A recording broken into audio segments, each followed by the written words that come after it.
Harish says, the ball's in your court. What is the actual meaning of this?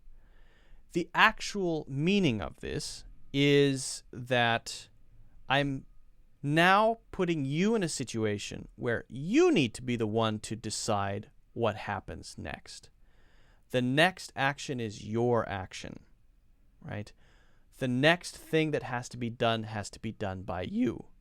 And that could be a simple action, but is usually related to making big decisions, right? Now, you could use it for things like a proposal. One person makes a proposal. This is my idea, right? This is how much it's going to cost, right? I want to invest in this project. Here's how I think we should do the project. It's going to cost this much. I tell this to my boss, right? And then it's up to my boss, now that he has all the information, or she has all the information, to decide whether or not we're actually going to do it. And so at lunch, then later someone says, hey, how'd the proposal go? Well, I explained everything. I gave a presentation. I talked about how much it's going to cost. I went through all the details. At least I'm done with it. Now the ball is in her court, or the ball is in his court. The decision maker's court. I think it comes from tennis, right? When it comes into your side, you have to be the one to hit the ball back. You're the one to take the next action to return it. So it says nothing about the actual decision, right? But focuses on the fact that at least now it's kind of out of my hands. I'm done with it. I've done my part, which is making the proposal, coming up with all the slides, and coming up with the idea. Now you decide if we do it or we don't do it. The ball is in his court. The ball is in her court. The ball's in your court. So sometimes we use this when we want to kind of pressure or push a decision to make sure everyone's on the same page. Just want to make sure that you know that you need to be the next one to act, and it's not me. Right?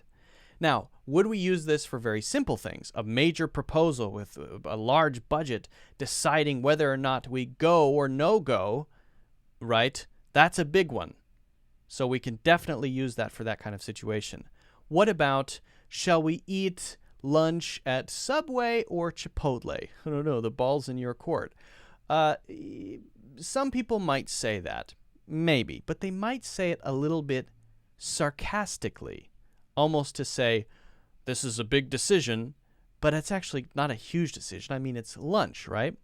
Who gets that upset about lunch? Well, I do. I had a video about that, but basically, that's a simple thing, an everyday thing. It's not nearly as often used for everyday things. What about something like a couple having major relationship problems? They're on the verge of a breakup or a divorce.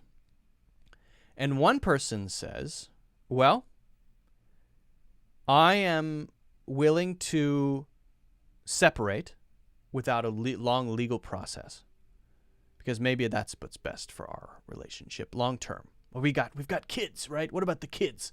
If they always see us fighting, this is a common thing, right? We don't want them to always see us fighting. They would probably prefer if we're both happy separately, right? So I'm willing to go through that, but I would like to do it in a way that doesn't have a long legal process. We just sign the papers and we're done. All right. That's what I'm willing to do.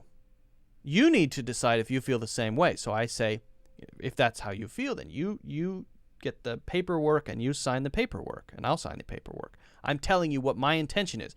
The ball is in your court. The next move has to be on you, right? Your action is next. I've told you what I'm going to do, what I'm willing to do, what my suggestion is. Now I'm hitting the ball over to you. Now you have to not hit the ball, let it go past, hit the ball back. Whatever you're going to do, do it. So it has nothing to do with the actual action that needs to be taken, but it's just that a decision or an action needs to be taken. And most often it's related to decisions about big actions, major actions. Hopefully that's clear. Harish, it's a good question. It's a very good question. If you guys have any other questions, make sure you leave them in the comments. Don't forget to hit the like button, subscribe, so that you can see future videos. Check out my full courses in the links in the description.